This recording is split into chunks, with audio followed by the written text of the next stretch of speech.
two people, same job, same salary, same savings, same date of birth. One of them will collect over $200,000 more from Social Security than the other. The only difference between them is the age they filled out one form. Here's what makes this decision unusual. Almost every financial mistake can be corrected. You can rebalance a portfolio, you can refinance a mortgage, you can change jobs. This one is permanent. The percentage you lock in at the moment you claim follows you for the rest of your life, and it becomes the base that every future cost of living increase is calculated from. So let's do the actual math. Real 2026 numbers, no opinions. Everything starts with one number the Social Security Administration calculates for you. It's called your primary insurance amount, and it's the benefit you'd receive at your full retirement age. If you were born in 1960 or later, your full retirement age is 67. That's now fully phased in. It doesn't shift anymore. From that number, three things can happen. Claim at 62, the earliest age allowed, and you receive 70%. Not about 70, exactly 70. A 30% cut permanently. Claim at 67 and you receive 100%. Wait until 70 and you receive 124%. 8% added. For each year you delay past full retirement age. Past 70, the increases stop completely. There is no reason to wait longer. Let's put dollars on it. Say your full benefit is $2,000 a month, close to the 2026 average of $2,071. At 62, $1,400 a month. At 67, $2,000. At 70, $2,480. Same person, same work history. A difference of $1,080 every single month. Now, most people stop right there and think the answer is obvious. 2,480 is bigger than 1,400. Wait until 70. Done. That comparison is wrong, and here's why. The person who claims at 62 isn't just getting a smaller check. They're getting 8 extra years of checks. 96 payments the person waiting until 70 will never receive. $1,400 a month for 96 months is $134,400 collected while the other person is receiving nothing at all. So the real question isn't which check is bigger. It's, how long does the bigger check need to keep coming before it catches up? That's called the break-even age, and it's the number this entire decision turns on. Let's run it. Start with 62 versus 67. The early claimer builds a lead of over $80,000 before the other person collects a single payment. Then the $600 monthly gap starts closing it. The two lines cross at 78 years and 8 months. Now 62 versus 70, the biggest gap on the board. The early claimer's lead is larger, but so is the monthly difference. Those lines cross at 80 years and 4 months, and 67 versus 70 crosses at 82.5. Let me show you what this looks like in totals. At 75 years old, the person who claimed at 62 is ahead. At 80, they're nearly tied. At 85, it is flipped. At 90, it isn't close. A gap of $125,000. So here's the honest summary. If you live past your early 80s, waiting wins. If you don't, claiming early wins. For context on what past your early 80s means, according to Social Security's own actuarial data, a man reaching 65 today can expect to live to about 84 on average, and a woman to about 86.5. Averages, half of people live longer than that, which means for a lot of people this lands uncomfortably close to a coin flip. Except the break-even chart leaves something out. Two things, actually. First, cost of living adjustments. The 2026 COLA was 2.8%. That increase isn't a flat dollar amount for everyone. It's a percentage of whatever benefit you locked in. 2.8% of 2,480 is more than 2.8% of 1,400, every single year, compounding. So the gap between the two lines doesn't stay constant, it widens over time, which pulls the real break-even age slightly earlier than the simple math suggests and makes the later years even more lopsided.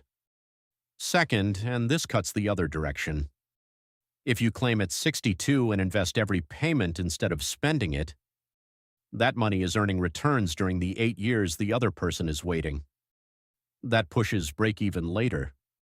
Now, realistically, most people who claim at 62 are claiming because they need the income, not because they have a plan to invest it. But if you genuinely don't need the money and you'd invest all of it, run your own numbers, it changes the answer. Now here's the part that gets left out of nearly every video on this topic. And for married couples, it matters more than everything I've said so far. When one spouse dies, the survivor does not keep both Social Security checks. They keep the larger of the two. The smaller one stops. Think about what that means. If you're the higher earner in your household, the benefit you lock in isn't just yours. It becomes the floor your spouse lives on for the rest of their life, potentially for decades after you're gone. Run the scenario. Higher earner claims at 62, locks in $1,400, dies at 78. The surviving spouse now lives on $1,400 a month, adjusted for inflation but built on that reduced base, for however long they live, 10 years, 20. Same couple, higher earner delays to 70, locks in $2,480, dies at the same age. The survivor lives on $2,480. The difference over a 20-year survivorship is enormous, and it lands on the person who is statistically most likely to be alive and most likely to be financially vulnerable. This is why the standard break-even chart is misleading for couples. It is calculated on one life expectancy. Your household is running on two, and the payout continues until the second one ends. So for married couples, the practical framework most planners land on is this. The higher earner's claiming age is a longevity decision for the household, not for themselves. The lower earner has much more room to claim early because their benefit likely disappears anyway when the first spouse dies. I want to be clear about something because the always wait until 70 advice you hear online is genuinely bad guidance for a lot of people. Claiming at 62 makes sense when you need the income. If the alternative is draining retirement accounts early, running up credit card debt, or not being able to leave a job that is damaging your health, take the benefit. A theoretically optimal claiming strategy that requires you to be miserable for 8 years is not optimal. You have a serious health condition. The break-even math assumes average longevity. If you have specific medical reasons to expect a shorter life, the calculation shifts hard toward claiming early. You're the lower earner in a couple. As we just covered, your benefit likely will not survive you anyway. Waiting would force you to sell investments in a downturn. If the only way to delay is liquidating a portfolio during a bad market, delaying can quietly cost you more than it gains. And here's the opposite side. Waiting until 70 makes the most sense when you are the higher earner in a couple, you have longevity in your family, and you have enough other income to bridge the gap comfortably. Most people are somewhere in the middle, which is worth saying out loud. 62 and 70 are not your only options. You can claim at any month in between, 65, 68, whatever fits. The adjustment is calculated month by month. 3 things that catch people off guard. The earnings test.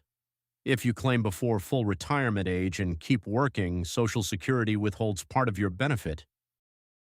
In 2026, the limit is $24,480. Above that, they withhold $1 for every 2 you earn. In the year you reach full retirement age, the limit jumps to $65,160, and the withholding drops to $1 for every 3. Important, this money is not gone. Your benefit is recalculated upward once you hit full retirement age. But if you are planning on that income while still working, it can be a nasty surprise. Taxes. Social Security benefits can be federally taxable depending on your total income. Depending on where you land, up to 85% of your benefit can be subject to income tax. Some states tax benefits too, some do not. Tax rules change more often than the claiming rules do, so check the current year thresholds before you plan around them. Medicare interaction. Medicare starts at 65 regardless of when you claim Social Security. If you are already receiving benefits, the Part B premium, $202.90 a month in 2026, comes straight out of your check. And if your income is high, you pay an income-related surcharge on top called IRMAA. That is a whole separate video, but be aware it exists. So, the short version. The break-even is somewhere around age 80 to 82. Live past it and waiting wins, do not and claiming early wins. But the break-even chart is the starting point, not the answer. The three things that actually decide it.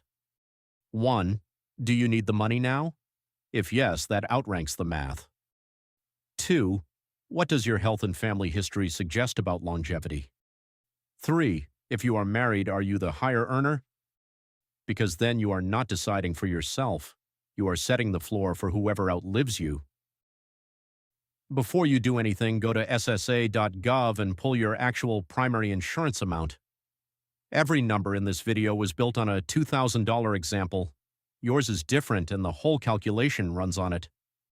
And one more time, clearly, this is educational content, not financial advice.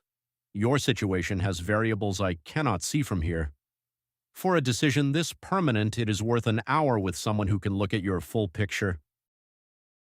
Next video breaks down spousal benefits, including the rules that catch divorced people off guard, and the survivor benefit we touched on today.